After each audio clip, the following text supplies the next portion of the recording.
नमस्कार, आप देख रहे हैं टीएनआई आवाज और मैं हूं आपके साथ जावेद खान। चलिए एक नजर डालते हैं देश और दुनिया की तमाम बड़ी खबरों पर।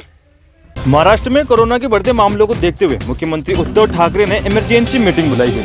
इसमें बीएमसी और प्रदेश के प्रशासनिक अफसर मौजूद रहेंगे। कोरोना की रोकथाम के लिए इस मीटिंग में मुख्यमंत्री कुछ बड़े फैसले ले सकते हैं। इस बीच उत्तराखंड सरकार ने महाराष्ट्र, गुजरात, केरल, मध्य प्रदेश और छत्तीसगढ़ से उत्तराखंड पहुंचने वाले लोगों का कोरोना टेस्ट कराने का फैसला लिया है। राज्य के सभी रेलवे स्टेशन और एयरपोर्ट पर इसके लिए स्पेशल इंतजाम किए गए हैं। सरकार ने कहा है कि इस नियम का सभी को पालन करना होगा। उत्तराखंड आपदा का मंगलवार को 17वां दिन है। अब तक 70 लोगों के शव और 29 मानव अंग मिल चुके हैं। 136 लोग लापता है। अब राज्य सरकार इन सभी लापता लोगों को मृत घोषित करने की तैयारी में है।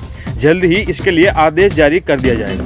ऐसा होता है तो इस आपदा में जान गंवाने वालों की संख्या बढ़कर 206 हो सकती है।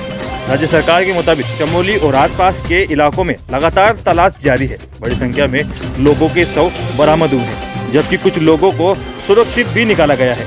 इसके बावजूद अभी तक जिन लोगों की कोई जानकारी नहीं मिल रही है, उन्हें अब मृत घोषित कर दिया जाएगा। कोयला घोटाले में पश्चिम बंगाल की मुख्यमंत्री ममता बनर्जी की बहू रुजिरा बनर्जी से मंगलवार को सीबीआई ने करीब पौने 2 घंटे तक पूछताछ की। सूत्रों के मुताबिक सीबीआई ने रुजिरा से पैसे के लेन देन और अचानक संपत्ति बढ़ने को लेकर कई सवाल किए। बताया जा रहा है कि इस दौरान रुजिरा के साथ उनके पति अभिषेक बनर्जी भी मौजूद रहे। जांच एजेंसी की टीम अभिषेक के घर पहुंचती। इससे पहले ही ममता बहू और भतीजे से मिलने उनके घर पहुंची। वे यहां करीब 10 मिनट तक रही और जाते समय 8 साल की पोती को साथ ले गई। वे नहीं चाहती कि पूछताछ के दौरान पोती भी वहां मौजूद रहे। इससे पहले सोमवार को सीबीआई ने अभिषेक की साली मेनका गंभीर से भी करीब 3 घंटे तक पूछताछ की थी। इस मामले में अभिषेक के कई करीबी दोस्त सीबीआई के शिकंजे में हैं। प्रधानमंत्री नरेंद्र मोदी ने आईआईटी खड़गपुर के 66वें दीक्षांत समारोह को संबोधित किया। इस महीने के अंदर ये 8वीं बार है जब प्रधानमंत्री अलग अलग योजनाओं के माध्यम से बंगाल से जुड़े हैं। प्रधानमंत्री ने इस दौरान स्टूडेंट्स को रविंद्रनाथ टैगोर, नेताजी सुभाष चंद्र बोस की विरासत की याद दिलाई। कहा, इन लोगों ने देश के लिए अपनी जीवन को समर्पित कर दिया था। आप भी इनसे प्रेरणा लेकर आगे बढ़े। उन्होंने इस दौरान Shyama Prasad Mukherjee institute of medical sciences का उद्घाटन भी किया। पीएम एक दिन पहले ही राज्य के हुगली में रेलवे के प्रोग्राम में पहुंचे थे। गुजरात में सूरत महानगर पालिका के 30 वार्डों की 120 सीटों के लिए रविवार को वोटिंग पूरी हो गई। इस बार 47.14% मतदान हुआ है। यहाँ 2015 की तुलना में 7.21% ज्यादा है। पाटीदार क्षेत्रों में 8 से 10% मतदान बढ़ना आम आदमी पार्टी के लिए संभावना जगाने वाला है।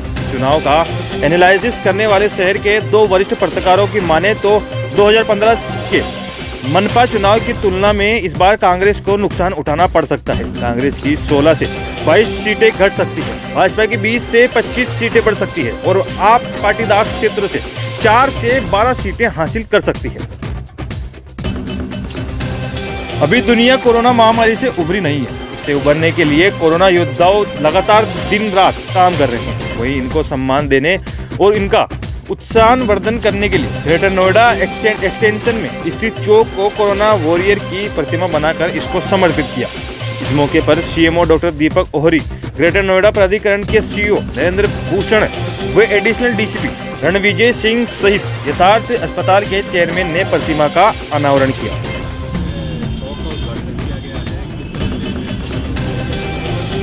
जैसा कि आप सबको पता है कि पिछला पूरा वर्ष, पूरा विश्व भारत के अंदर उत्तर प्रदेश और हमारा जिला गौतम बुद्ध नगर कोरोना नामक पेंडेमिक से जूझ रहा है।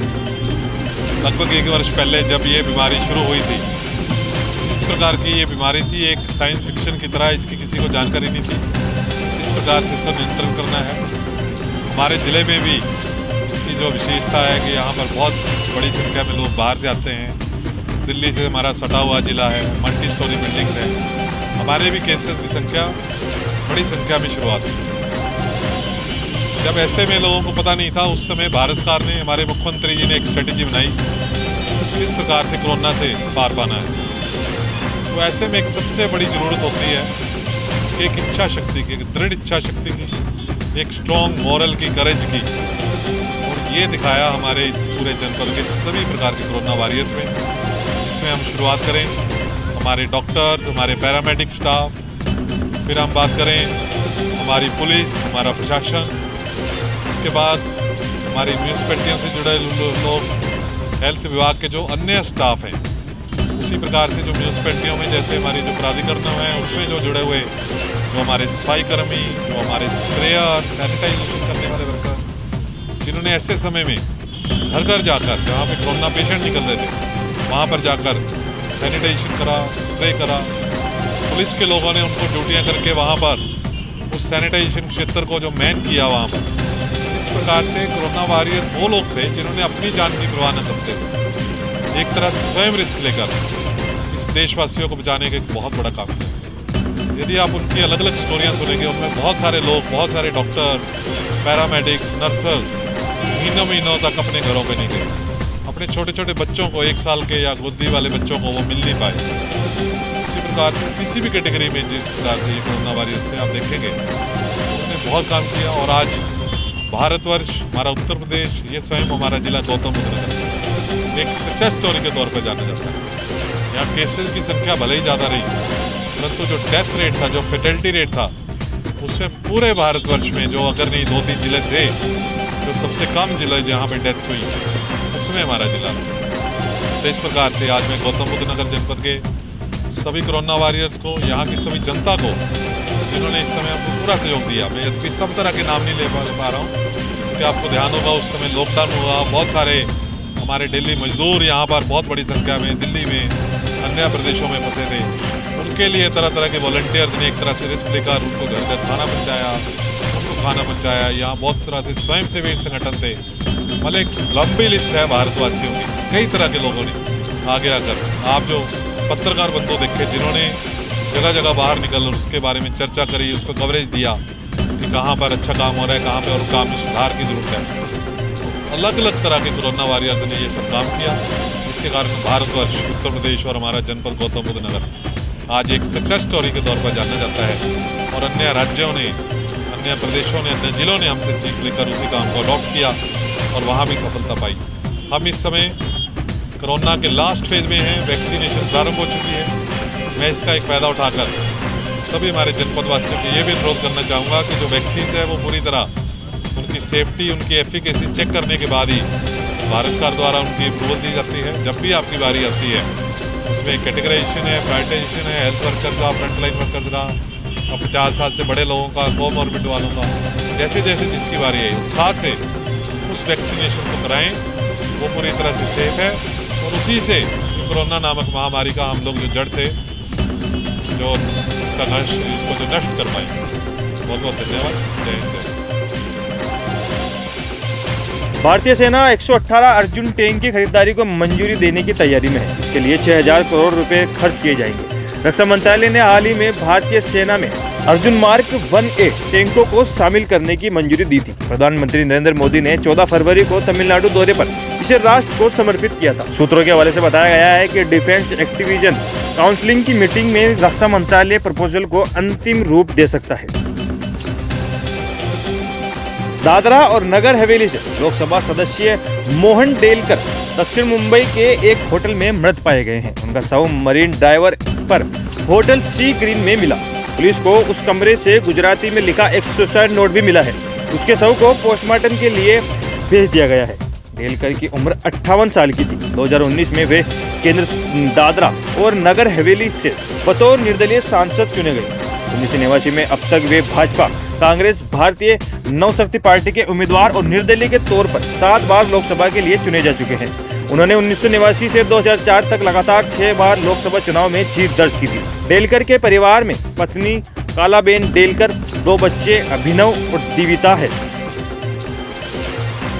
जम्मू कश्मीर में सुरक्षा बलों ने सोमवार को बड़ी आतंकी साजिश को नाकाम कर दिया। यहां नौगाम में रेलवे क्रॉसिंग के पास IED बरामद हुई। 1 घंटे की मशक्कत के बाद सुरक्षा बलों ने इसे निष्क्रिय किया।